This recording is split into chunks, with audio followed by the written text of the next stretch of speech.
할렐루야. 지금부터 2020년 12월 13일 대림절 셋째 주일 주일 성결 예배를 시작하겠습니다. 다 함께 찬송가 28장 복의 근원 강림하사 찬송 부르시겠습니다.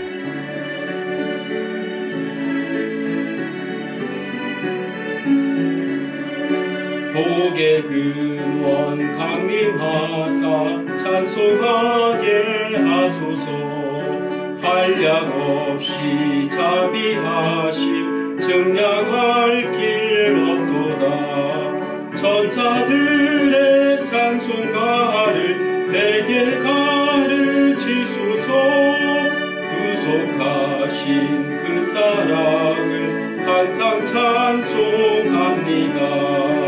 주의 크신 도움받아 이때까지 왔으니 이와 같이 천국에도 이르기를 바라네. 하나님의 품을 떠나 죄에 빠진 우리를 예수 구원하시려고 보혈 흘려주셨네. 주의 귀한 은혜 받고 일생 빚진 자 되네. 주의 은혜 사슬 되사 나를 주께 매소서. 우리 마음은 연약하여 범죄하기 쉬우니 하나님이 받으시고 천국인을 지소서.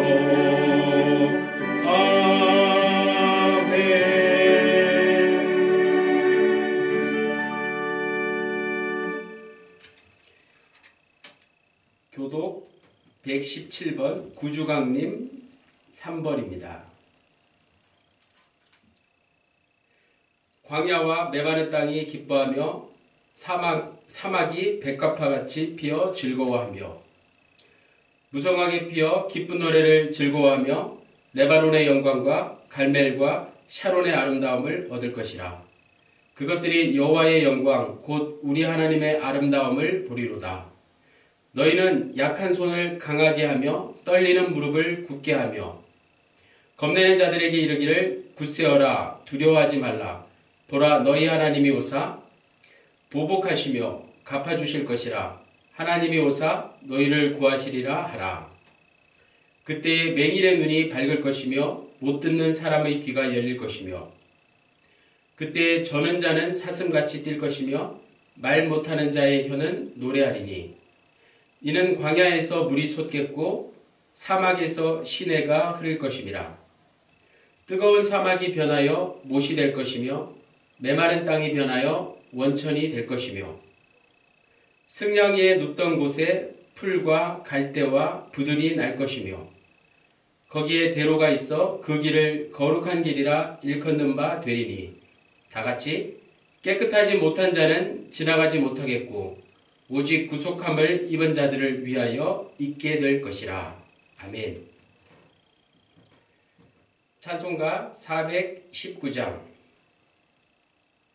찬송 부르시겠습니다. 주 날개 빛 내가 편안히 쉬네 찬송하시겠습니다.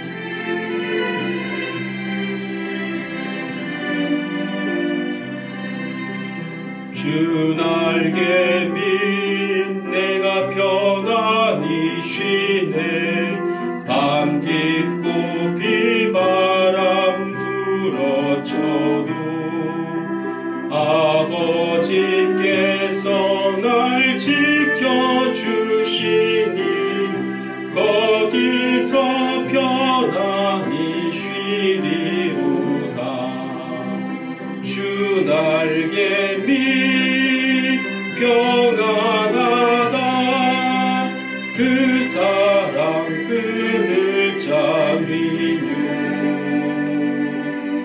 주 날개 밑 내 쉬는 영원히 거기서 살리. 주 날개 밑 나의 피난처 되니 거기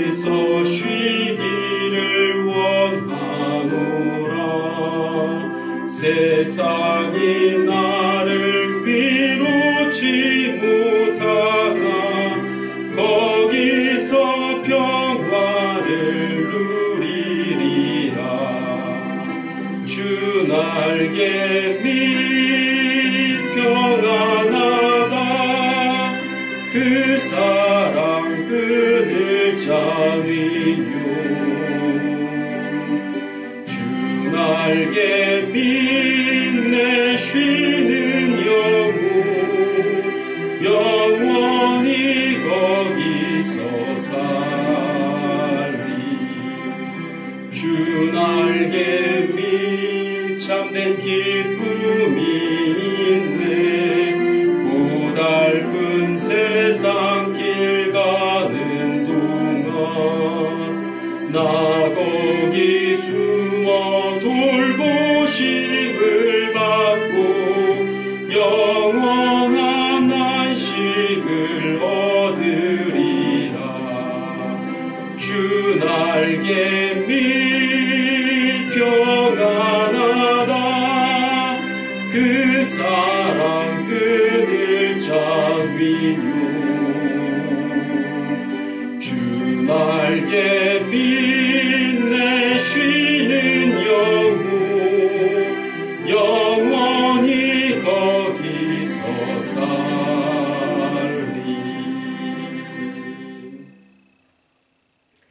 이 시간 다 같이 공동 기도문을 읽겠습니다. 영광을 받으시기에 합당하신 우리 주 하나님, 한 주간의 일상을 멈추고 하나님을 예배하기 위해서 우리 모두 한자리에 모였습니다. 자신의 영광을 찾다가 죄와 죽음의 길에 떨어질 수밖에 없는 우리를 위해서 예수 그리스도를 세상에 보내셨다는 사실을 진심으로 믿습니다. 우리는 지금 새벽을 기다리는 파수꾼의 심정으로 무상하고 잠정적인 현재 생명이 절대적인 미래 생명으로 완성될 순간을 기다립니다.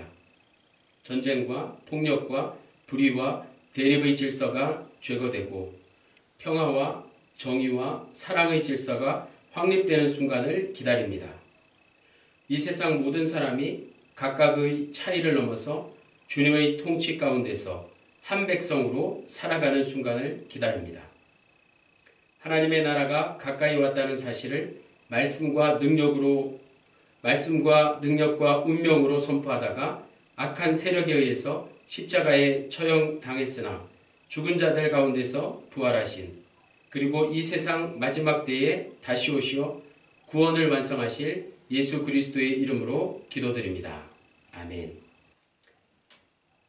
성경 요한복음 1장 6절에서 8절 그리고 19절로 28절을 제가 읽겠습니다.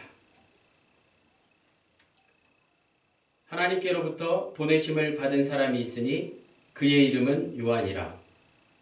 그가 증언하러 왔으니 곧 빛에 대하여 증언하고 모든 사람이 자기로 말미암아 믿게 하려 함이라. 그는 이 빛이 아니요 이 빛에 대하여 증언하러 온 자라. 유대인들이 예루살렘에서 제사장들과 레위인들을 요한에게 보내어 내가 누구냐 물을 때에 요한의 증언이 이러하니라.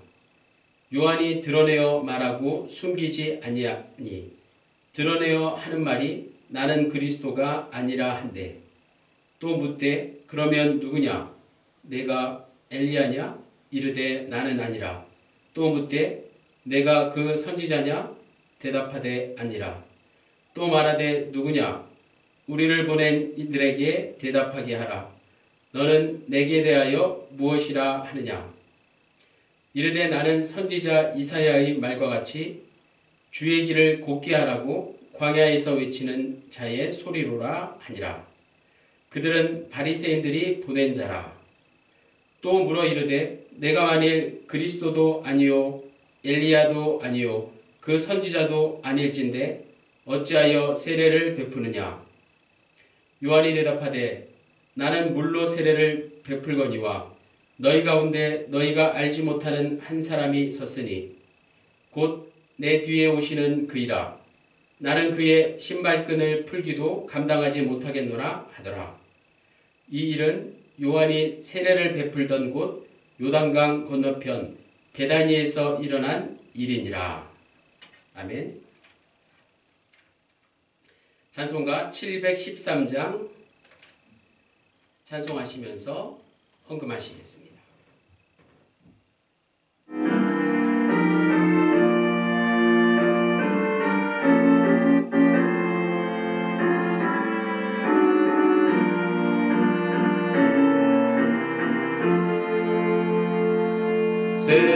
세상에서 고통받는 사람들 모두가 주님이 필요해. 버림받아 울고 있는 아이들 모두가 주님이 필요해. 상한 영혼 위로받을 길 없고 어두운 그늘 절망 속을 헤매도 누구 하나 찾아오지 않을 때 너와 나 주님이 필요해.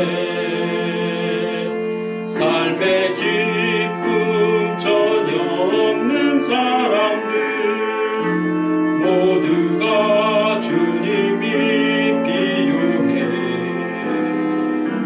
신자들도 외면하는 사람들 모두가 주님이 필요해. 고독 속에 슬퍼하고 있으며 배고픔도 채워지지 못하고 절망 속에 누군가를 찾을 때 너와 나 주님이 필요해. 죄악 중에 살아가는 형제들 모두가 주님이 필요해. 세상 속에 던져버린 영혼들 모두가 주님이 필요해. 하나님을 잃어버린 사람들 희망 잃고 어둠 속을 헤맬 때 주님께서 나를 구원하시니 너와 나 주님이 필요해.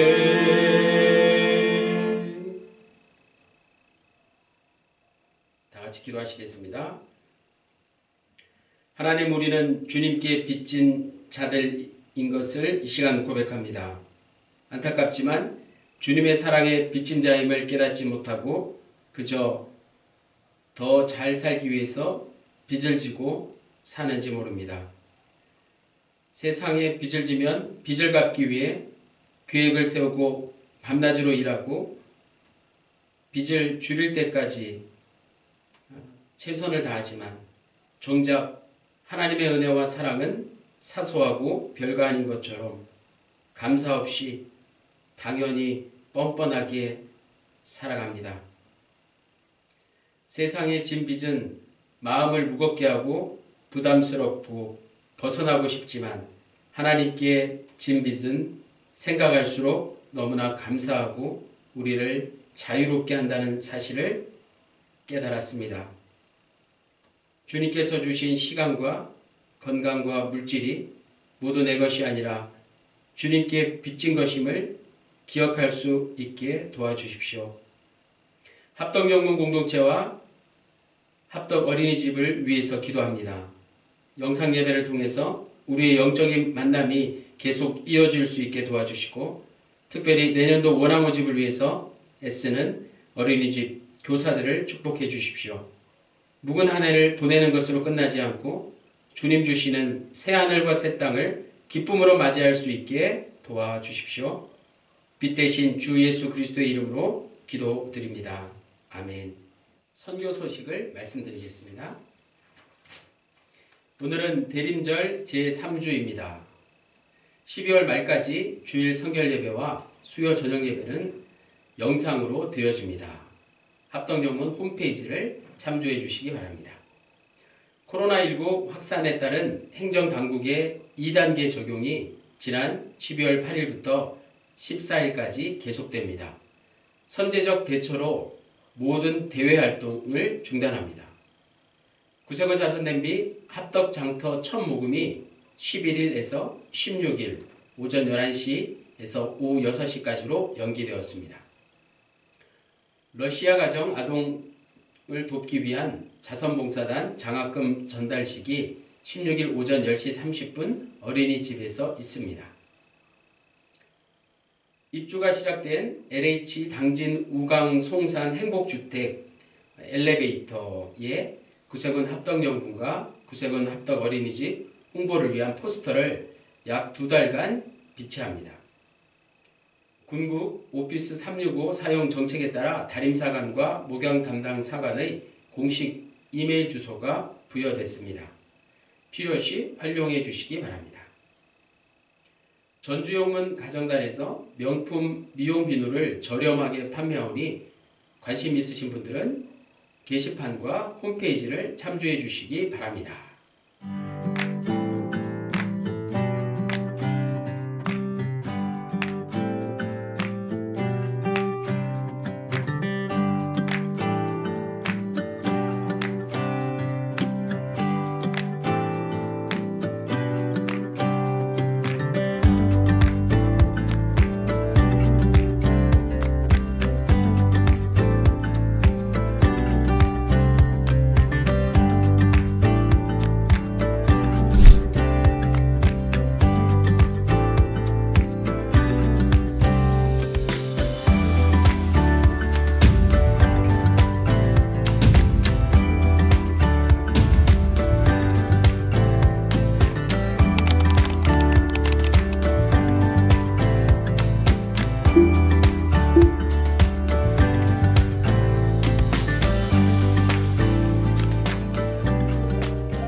박수 칠 때 떠나라는 말은 모든 일에는 흥망성쇠가 있으니 전성기가 완전히 지나기 전에 스스로 물러갈 시기를 잘 정하라는 뜻입니다.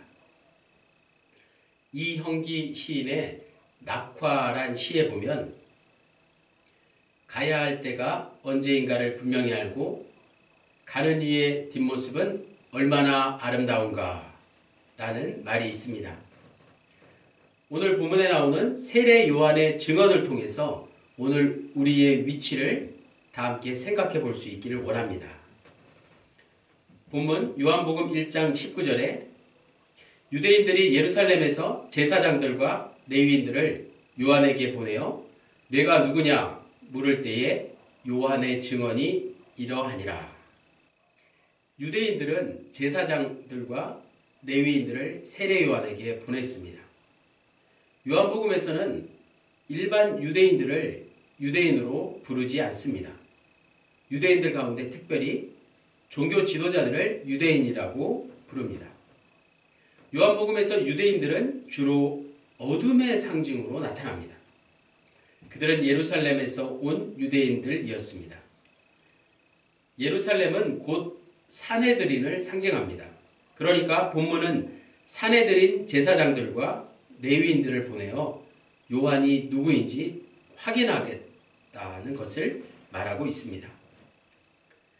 예루살렘은 거룩한 성전이 있는 장소입니다. 메시아가 이 땅에 왔을 때 가장 먼저 메시아를 알아보고 메시아를 영접했어야 마땅한 곳이 바로 예루살렘 성전에 거하는 이들이었습니다. 그러나 그들은 메시아를 알아보지 못했습니다. 요한은 지금 거룩한 성전으로서의 정체성을 잃어버린 산헤드린의 모습을 고발하고 있습니다. 세례 요한의 증언은 이들의 신문에 답하는 내용들로 이루어져 있습니다. 그 내용은 공간복음과 비교할 때 부연 설명이 따로 없습니다. 요한의 회개 메시지에 대해 예수님의 반응을 자세히 기록하고 있지 않으며 요한의 사역 내용도 마찬가지입니다. 세례 요한은 자신을 철저히 예수님의 증인으로서의 신분으로만 제한시키고 있습니다. 그래서 세례 요한의 대답은 매우 명료하고 간결하고 일관성이 있습니다. 이런 태도야말로 분명한 소명의식을 가진 자의 모습이 아닐까 생각해 봅니다. 제사장과 레위인들의 질문은 너는 그리스도냐? 너는 엘리야냐? 아니면 선지자냐? 이 세 가지였습니다. 이들에 대한 세례 요한의 대답입니다. 20절에 나는 그리스도가 아니라. 여기서 요한은 출애굽기 3장 14절에 나는 스스로 있는 자다라는 말씀의 부정용으로 세례 요한은 자신이 스스로 존재하는 메시아가 아님을 공개적으로 선포했습니다.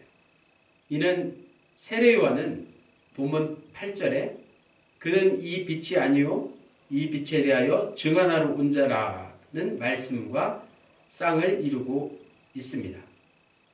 세례 요한은 자신이 그리스도가 아니라고 말하므로 당시 온 이스라엘에 상당한 폭발력을 전했습니다. 왜냐하면 당대 세례 요한만큼 영향력 있는 인물이 없었고 세례 요한이야말로 메시아의 모습을 갖추었다고 많은 사람들에게 인정받았기 때문입니다.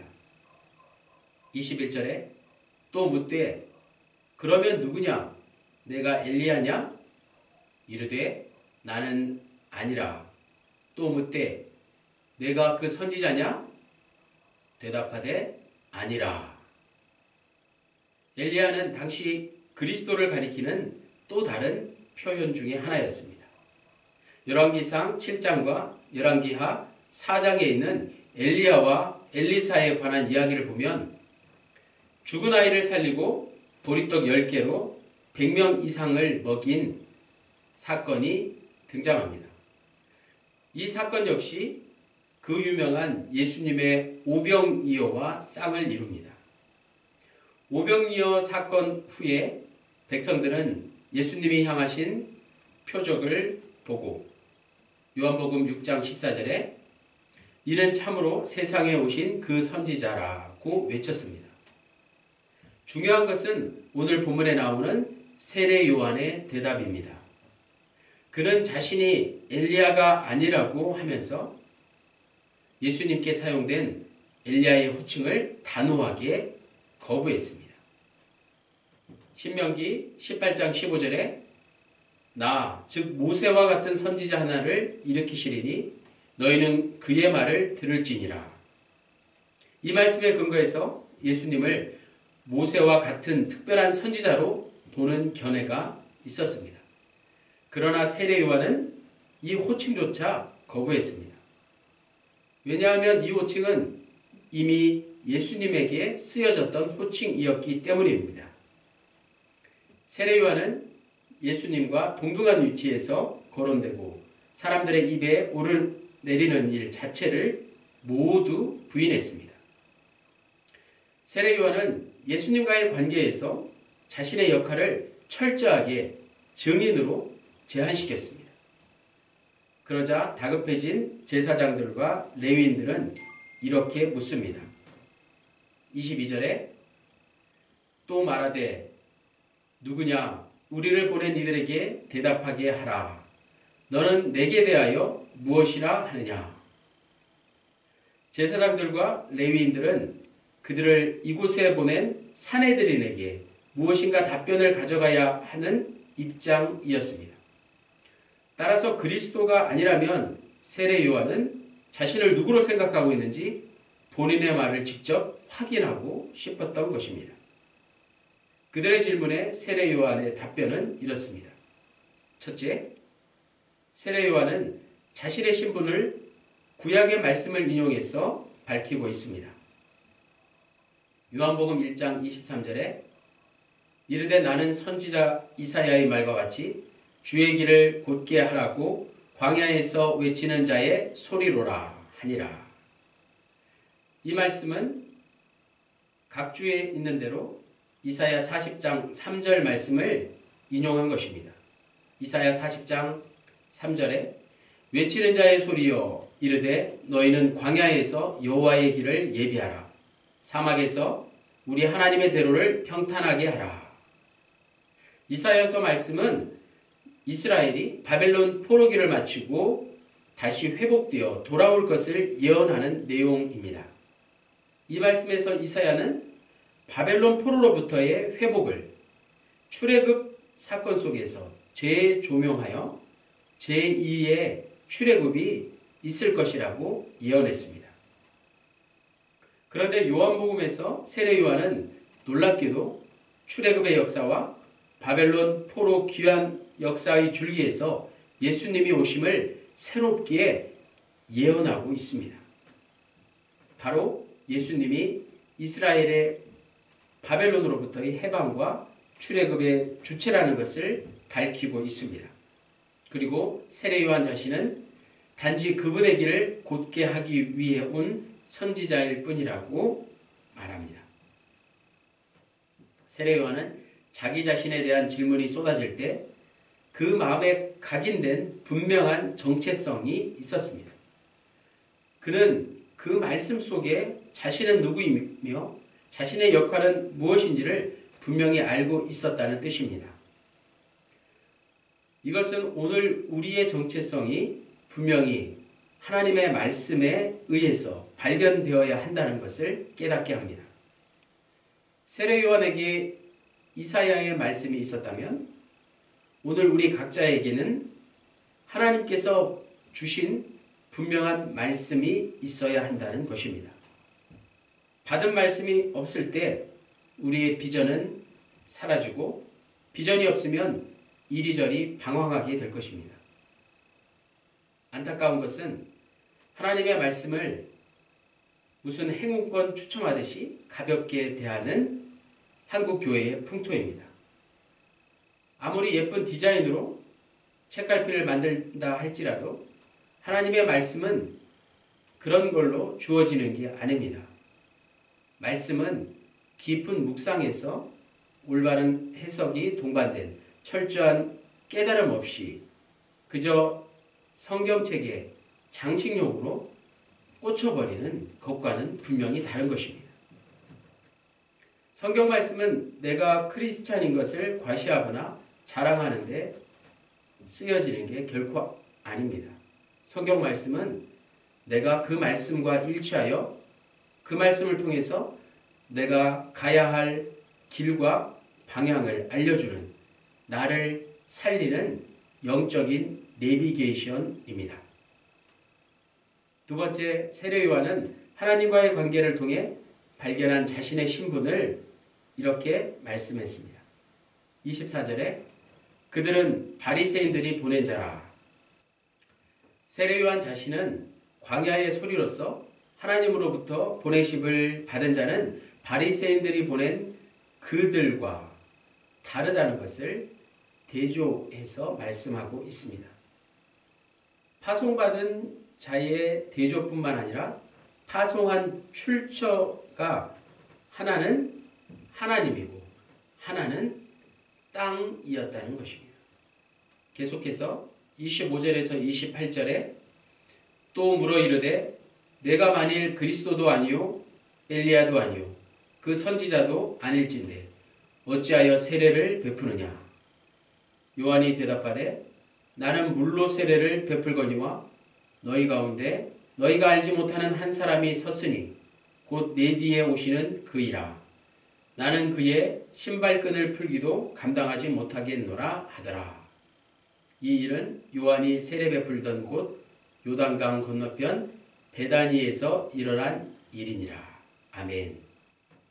세례 요한은 자신을 보낸 하나님과의 관계 속에서 발견한 분명한 정체성을 말씀하고 있습니다. 즉 나는 그의 신발끈을 풀기도 감당하지 못하겠다는 것입니다. 신발끈을 푸는 일은 종들이 합니다. 종들 중에서 주인이 가장 신뢰하는 종이 그 일을 담당합니다. 그러니까 세례 요한은 가장 신뢰받는 종이 되기에도 송구스럽다고 말씀하고 있습니다. 이러한 정체성은 예수님과의 관계에서 발견된 것입니다. 예수님과 동떨어진 정체성은 아무런 의미가 없습니다. 요한복음 15장의 포도나무 비유를 보면 그 의미가 무엇인지를 분명히 알 수 있습니다. 포도나무 가지가 지닌 정체성은 열매가 아닙니다. 가지의 정체성은 포도나무와의 관계에 근거하고 있다는 것을 강조하는 말씀입니다. 가지가 포도나무에 붙으면 생명이 있는 것이고 가지가 떨어져 나가면 생명에서 떨어져 나가는 것입니다. 세례 요한은 이사야의 말씀을 통해 깨달은 자신의 역할을 간단 명료하게 대답했습니다. 바리새인으로부터 보냄을 받은 자들이 너는 선지자도 아닌데 어찌하여 세례를 베푸느냐 하고 물을 때 요한은 자기 자신은 물로 세례를 베푼다고만 대답했습니다. 이 의미는 메시아적 지위로 세례를 베푸는 게 아니라 메시아를 예비하는 세례라는 뜻입니다. 세례 요한은 사람들의 인정을 받는 가운데서도 자신의 위치를 결코 망각하지 않았습니다. 그러면서 그 메시아가 이미 왔다는 것을 강조했습니다. 26절에 너희 가운데 라는 말은 그들 중에 오신 예수님의 존재를 가리키며 너희가 알지 못하는 한 사람이 섰으니 즉 그분이 서 있다라는 말에서 그들이 찾는 메시아가 이미 오셨다는 것을 강조하고 있습니다. 그러므로 세례 요한의 증언은 곧 세례 요한의 자기 인식이었습니다. 그는 누구보다도 자신의 위치를 망각하지 않았습니다. 오늘 우리 주위의 대부분의 사람들이 처음에는 겸손하게 시작하지만 성공을 거두고 명성을 얻게 되면 그렇지 못합니다. 세례 요한은 가장 영향력 있는 자리에서도 자신이 누구인지를 항상 잊지 않았습니다. 그는 자신이 비천한 종에 불과하다는 사실을 고백했습니다. 그저 그리스도의 길을 준비하는 외침일 뿐이라고 선언했습니다. 이와 같은 세례 요한의 철저한 자기 인식은 사람들의 관심거리인 높은 자리에서 스스로 내려올 수 있게 하였습니다.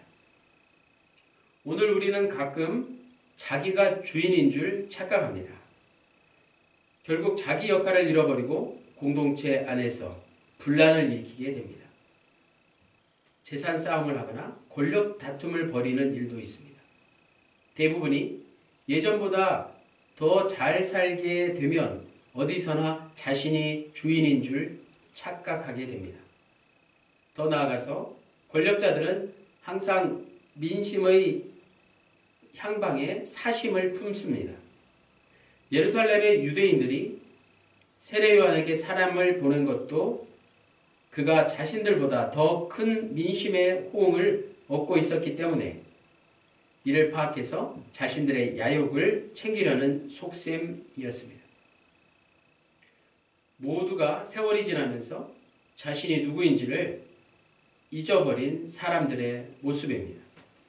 그러나 세례 요한은 결코 자신의 영광을 취하지 않았습니다. 철저하게 종으로 살았습니다. 사람의 마음보다 더 중요한 게 바로 하나님의 마음, 하나님의 뜻입니다. 하나님 안에서 자신의 존재를 세례 요한과 같이 철저히 깨닫는 저와 여러분 모두가 되시기를 주님의 이름으로 간절히 축원합니다. 아멘. 기도하시겠습니다. 하나님, 나는 어디서 와서 어디로 가는 걸까? 라는 이 질문은 잘난 사람이나 못난 사람이나 모두에게 똑같이 주어집니다. 모든 사람은 이 세상에 왔다가 결국은 이 세상을 떠나야 하기 때문입니다. 우리는 이 질문의 답을 하나님 안에서 찾고 있는 사람들입니다. 하나님만이 생명의 근원이고 미래라고 믿기 때문입니다. 생명의 주 예수 그리스도의 이름으로 기도드립니다. 아멘. 618장입니다.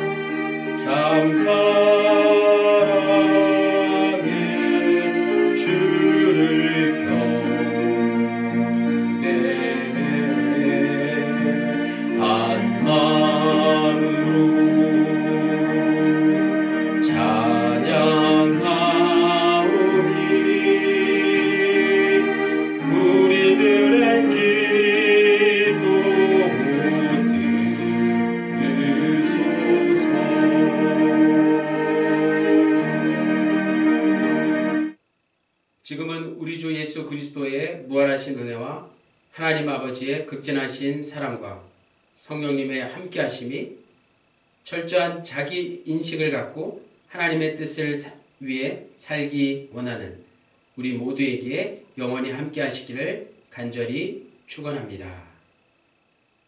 아멘.